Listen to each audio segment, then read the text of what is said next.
आणि राज्यात गुइलेन-बेर सिंड्रोमच्या रुग्णांची संख्या सध्या 59 वर पोहोचलेली आहे। त्यामध्ये 12 रुग्ण सध्या व्हेंटिलेटरवर आहेत।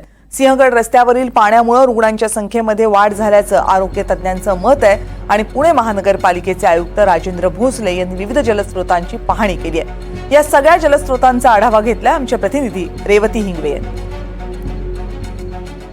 पुण्यात सध्या गुइलेन-बेरी सिंड्रोमचे रुग्ण सातत्याने वाढत आहेत।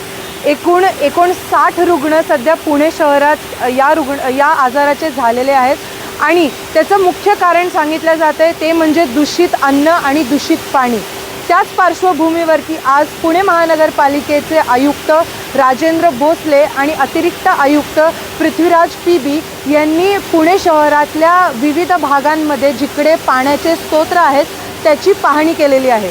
आत्ता सध्या आपण आलेलो आहोत पुणे शहरातल्या नांदेड सिटी परिसरामध्ये, जिकडे एक जलस्रोत आहे आणि असं म्हणलं जातं की ह्या स्तोत्रातून जिकडनं पुणेकरांना पाणी मिळतं, प्रामुख्याने सिंहगड रोड परिसर, धायरी, नरहे आणि कोथरूड या भागांमध्ये इकडनं खडकवासल्यातून इकडे पाणी येतं आणि इकडनं ते पुणेकरांना मिळतं। खरं तर अशी प्राथमिक माहिती आहे की या जलस्रोतातून जे पाणी येतं त्याच्यावरती प्रक्रिया केलेली नाही आहे आणि त्यामुळेच जे दूषित पाणी आहे ते पुणेकरांपर्यंत पोचलेलं आहे। याच जलवाहिनीचा किंवा याच जलस्रोताचा आज राजेंद्र भोसले यांनी पाहणी केलेली आहे या जलस्रोताची आणि असे विविध अजून ठिकाण आहेत ज्याची पाहणी राजेंद्र भोसले यांच्याकडनं करण्यात आलेली आहे। तसंच त्यांनी आत्ता काही वेळापूर्वी रुग्णांना दवाखान्यात जाऊन भेट देखील दिलेली आहे आणि या सगळ्या परिस्थितीचा ते आढावा देखील घेत आहेत।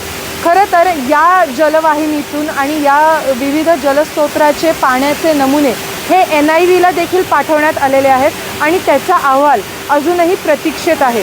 खरं तर आता पुणेकरांचंच नाही तर सगळ्यांचं लक्ष त्या अहवालाकडे आहे, कारण जसं पुणेकर म्हणतात की हे पाणी दूषित आहे, काही तशा तक्रारी देखील आलेल्या आहेत। म्हणून आता हे पाहणं महत्त्वाचं असणार आहे की नक्की हे पाणी दूषित आहे की नाही, त्याच्यावरती प्रक्रिया केलेली आहे की नाही आणि तेव्हाच ते पुणेकरांपर्यंत पोचते की नाही। आता अहवाल आल्यानंतर जे काय आहे ते चित्र स्पष्ट होईल आणि तेव्हाच नक्की कळेल की दूषित पाण्यामुळे गुइलेन-बेरी सिंड्रोमचे रुग्ण वाढत आहेत की नाही पुणे शहरामध्ये।